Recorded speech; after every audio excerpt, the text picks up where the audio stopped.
My husband is my boss. My husband is number one. If my husband tells me, hey, sit down, I'll sit down. If he tells me you can't go out with your friends today, I'm not going to go out with my friends. If he says, hey, go wash this dish for me, I'm going to go wash the dish for him. I chose this man to be the king of my life, and yes, I agree with everything he says, and I do everything he says. And I did that because I chose this man. I put him in this position of my life, and this is how I honor and take care of and love the man in my life.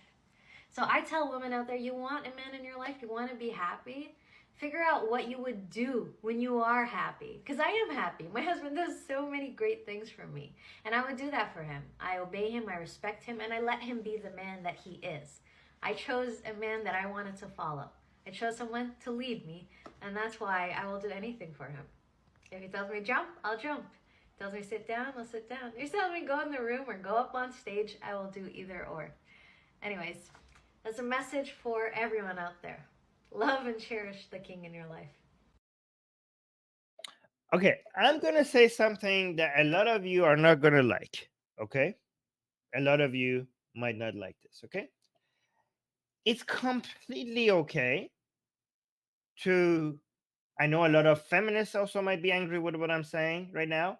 It's completely okay to live like that if that is what makes you happy, specifically you happy, right? Like, I know a lot of us want to be like, oh, women should be not living like this, women should not be submitting to their husband. No, they can submit to their husband if it's something that is making both of them happy, the husband and wife happy. If this is their arrangement that they're all both enjoying, that's fine. If I'm the opposite, like maybe you have a husband and wife that the husband is submitting to the wife and both of them are extremely happy with this, go for it. Or a relationship that no one is submitting to anybody and they're both like they are disgusted by the idea of submission. If you don't like that, then don't do that. Both of you are happy with it, then go for it. Okay, whatever makes you happy, just go for that. The problem with what she's saying is not that she's enjoying this. This is great. Do what makes you happy, right? Submit to your husband. Your husband is happy. You're happy. You seem to be loving submitting to your husband. Go for it. The problem with what she's saying is that they say that this is the right way for everyone else.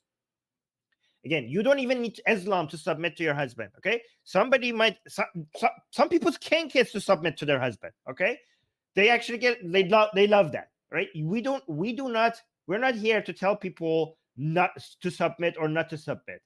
We're here to tell people do what makes you happy. If it's submission, submit. If it's not submission, then don't let anybody make you submit to them, right? So again, don't tell women not to like, especially new feminists, don't tell women not to submit to their husband. It's not up to you. If they want to, they can. But her problem is that she's teaching this on her channel, on her TikTok channel.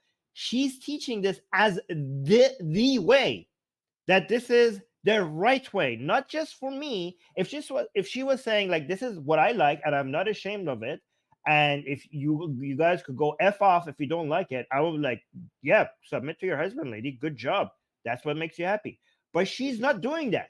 She's saying that she's teaching other women that this is the correct way, that this is not just what makes me happy, this is what makes you happy. I am telling you that this is also what makes you happy. That's the problem. That's the problem with what she's teaching. Guys, do not go, extreme on the other side. Islam is wrong to tell women to submit, but our reaction should not be to go extreme on the other side and tell women to not submit, because both of them is telling women what to do. Both of them is coming up with a recipe that we think is the correct way and telling people that they have to live their lives this way. Both of them are wrong. But anyways, for people who might think that this is her opinion and this is not Islam, I will show you that this is Islam.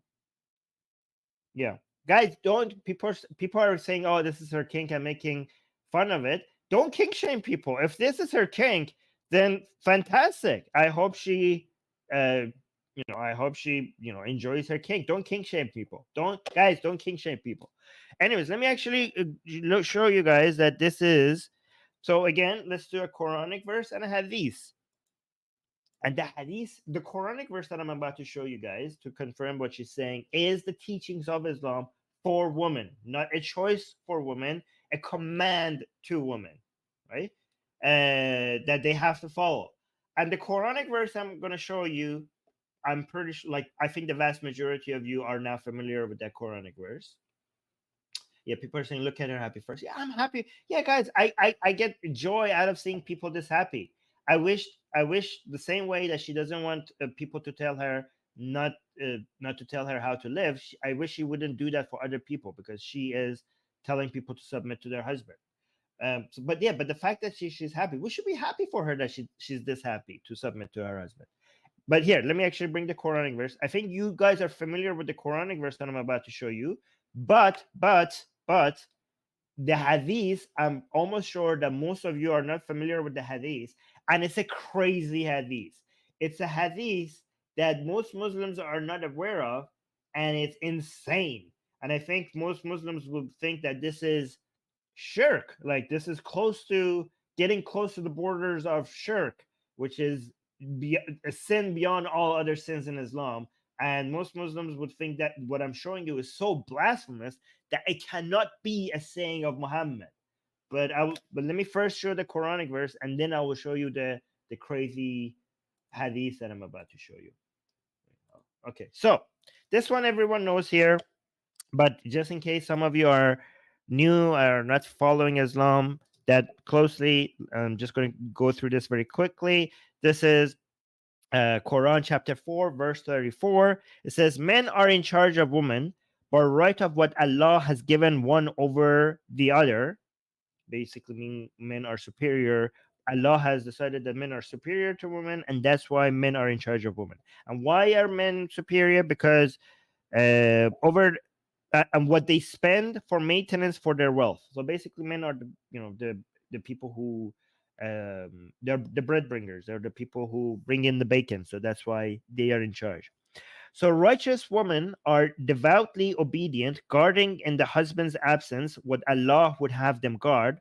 But those wives from whom you fear arrogance, first advise them, then if they persist, forsake them in bed, and finally strike them. And it says lightly here in brackets. And again, I have to remind everybody that the lightly is not in the Arabic text, and I will show you that. But if they obey you, once more, seek no means against them. Indeed, Allah is ever exalted and grand. So the first part is saying that men are superior to women, and men should be in charge of women.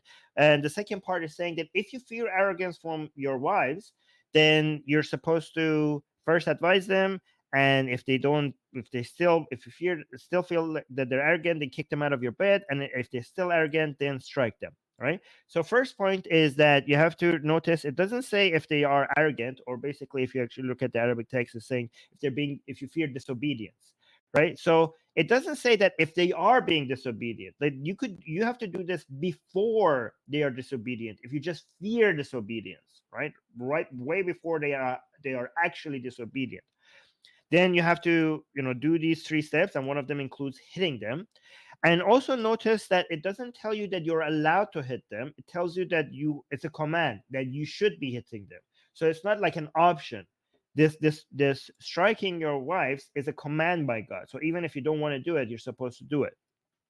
And also, last point is this lightly. Okay, so everything you see in brackets is actually not part of the verse. So if you look at azrabahunna, okay, you don't see any words here that says lightly.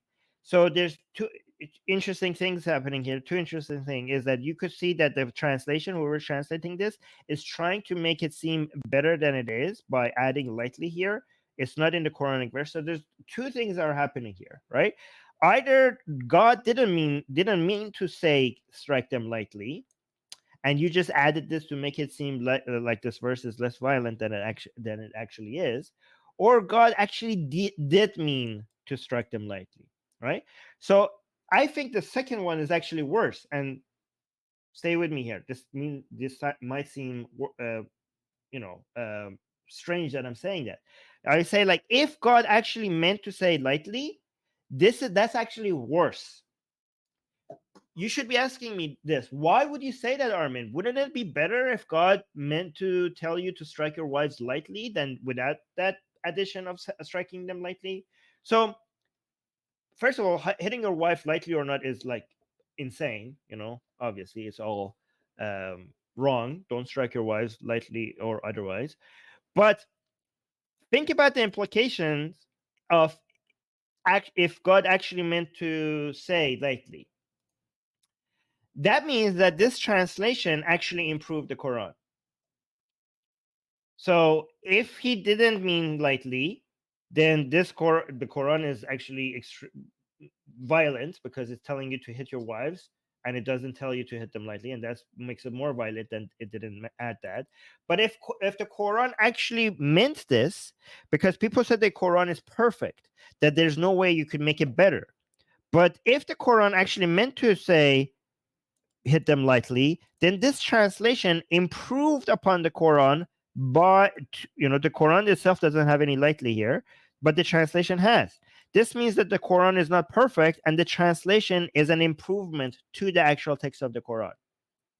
That basically dismisses the entirety of the claim of Islam, because the claim, the main miracle of Islam that shows that it's true, is the perfection of the Quranic text.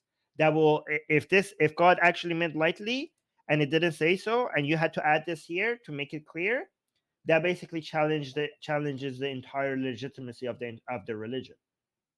So that's why I'm saying that would make it worse. Um, Let me go to the hadith that a lot of you haven't seen. I'm giving you a lot of good information here. All right. So now let me go to the hadith.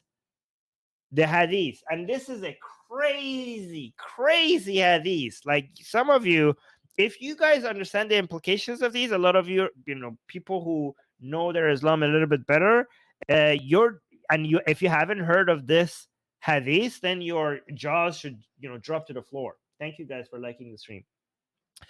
And okay, just to be quite fair and honest with you guys, this hadith is not sahih, but it's Hassan.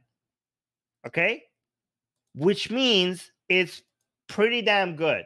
So let me actually make it clear what Hassan is. Hassan hadith meet the criteria for sahih hadith, but with a slightly lesser degree of precision in the narrator's exactness. Despite this, they are still considered reliable and are used for evidence in Islamic jurisprudence. Hassan hadiths are accepted by most scholars and jurists similarly to Sahih hadiths, but they are recognized as being of slightly lower grade than Sahih. All right, so this is basically, so we have Sahih hadith, we have Hassan hadith, and we have Za'if hadith, which are weak and are not reliable.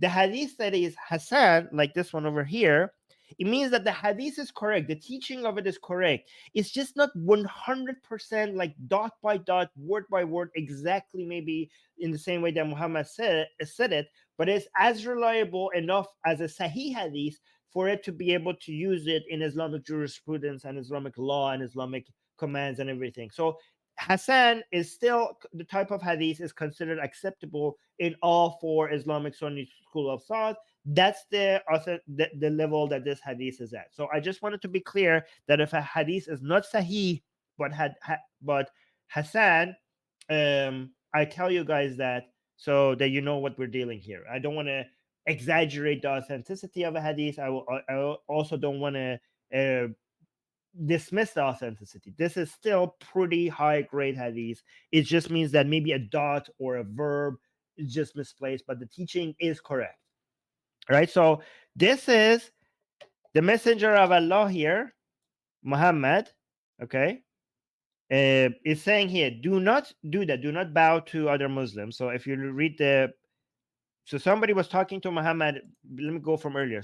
Somebody went to Sham and saw that people were, prostrating to their bishops and you know, to basically humans bowing down to other humans. And this is something, a big no in Islam. This is shirk. This is challenges the concept of tawheed. In Islam, you're not supposed to bow down or prostrate to anything or anyone other than Allah. It's one of the biggest sin. It's actually the biggest sin in Islam. It's such a big sin in Islam that is beyond sin. It's the only unforgivable sin in Islam. If you shirk, your place is in hell forever. Basically, having partners, considering Allah to somebody as other than Allah worthy of worship, or to be partners in Allah for worship. Any prostrating to anything other than Allah is considered to basically challenge the concept of Tawheed, which means the oneness of Allah in Islam, and is considered shirk, and it's an unforgivable sin. It's the biggest no in Islam, in Islamic teaching. So that's why it will come to you as a shock when you say that Muhammad's response to that person was this. Muhammad said, "Do not do that. Do not bow down or prostrate to anyone. Uh, if I were to command anyone to prostrate to anyone other than Allah, I would have commanded women to prostrate to their husbands." Tell me, guys, if you have ever heard this before from Muhammad. And then it continues, by the one is whose hand is the soul of Muhammad. Okay, so he's basically the rest of no woman can fulfill. Oh, by the one in whose hand is the soul of Muhammad, he's talking about Allah here. No one can fulfill her duty towards Allah until she fulfills her duty towards her husband. If he asks her for intimacy, even if she is on her camel's saddle, she should not refuse. I actually didn't read this whole thing completely before I selected it here. I didn't know this last part was here. I'm actually quite happy now that I picked this hadith, because this took a weird turn at the end. I was only picked this hadith to show you the first part, which is very crazy. So the second part is funny, but the first part is the crazier one, where Muhammad saying, I would have, if I was to command anybody to prostrate to anybody, I would have commanded women to prostrate to their husbands. And then it says, no woman can fulfill her duty towards Allah until she fulfills her duty towards her husband. And this is very funny. Have you heard of this hadith before? Again, this is a Hassan Hadith. You cannot dismiss this as something that is Muhammad did not say. It's Hassan Hadith. If you say that this, I do not accept that Muhammad said this, you are basically exiting all four Islamic Sunni schools of thought. You are claiming that you are more of an authority of Islamic teaching than basically all the scholars in Sunni school of thought that you say respect. If as a Muslim you do not accept this hadith, you should not tell us to go and look what the scholars have to say. And I don't know what your source of Islamic teaching is, because this is accepted by all of your Islamic scholars, right? But again, look at Muslim. Are there any Muslim women watching? Muhammad is saying, if your husband asks for sex while you're riding a camel, you should not refuse. Even you don't. It doesn't matter. This is RAPE, by the way, guys. Like if you are being threatened by hellfire to give sex to your husband, even if you don't want to, that is RAPE. That is forced sex, which is RAPE. You're threatening somebody with torture if they do not give you sex. That is RAPE. They should make a poem out of this. With like a Dr. Seuss poem, in a box with a, if your husband wants sex, in a box, in a train, I don't know, something. I'm not good with poetry, but you have to turn this hadith. Somebody please make a poetry out of this, on a camel, on a donkey, on an elephant, in a box, outside of, I don't know, under a tree. Do not refuse if your husband wants sex. By the way, this is amazing that Muhammad's attention went immediately to sex when this man was talking. Somebody came to Muhammad and said that I saw some people, some Christians, prostrating to their bishops. Should we do that? And Muhammad was like, let me talk to you about women having to give us sex whenever we want them. Like, okay, that was a weird twist of this story. I did not expect that to change like that. But okay, so yeah, you can see where Muhammad is always well, and yeah, not that there's anything wrong with that, but anyways, I'm not gonna get into that. Let me close these off. How much time do I have? Oh my god, I wish I could finish all of these videos. I have so many good things to show you guys. Guys, are you liking the stream? I am giving you such good information that you do not, a lot of people do not have. Okay, I think this is very, and I'm doing it in a very effective way. Let me tell you what my trick is. Okay, instead of just coming here and talking to you about Islam and teaching you about Islam, I trick you with like a interesting Muslim Islamic video, and then I do the teachings after that. Because if I was just teaching you about Islam, a lot of you would be bored.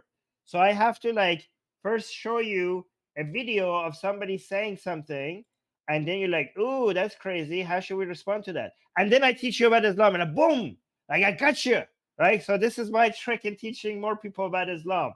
So to attract them with this video at the beginning, right? So that's my trick. If you think this is good, if you think this is a method that works, that might get more people to learn about Islam, please support this channel. Like and subscribe and hit the bell notification and leave a comment, and also support other ex-Muslims that are doing this as well, like Friendly Ex-Muslim, Oppressive Prophet, Harris Sultan. These are some of the great channels that I think you should be supporting. Okay, cool. Let me go. How would you have sex on a saddle? Can you know on a camel? Can it be done? These people were flexible. Maybe I should. Yeah, never mind.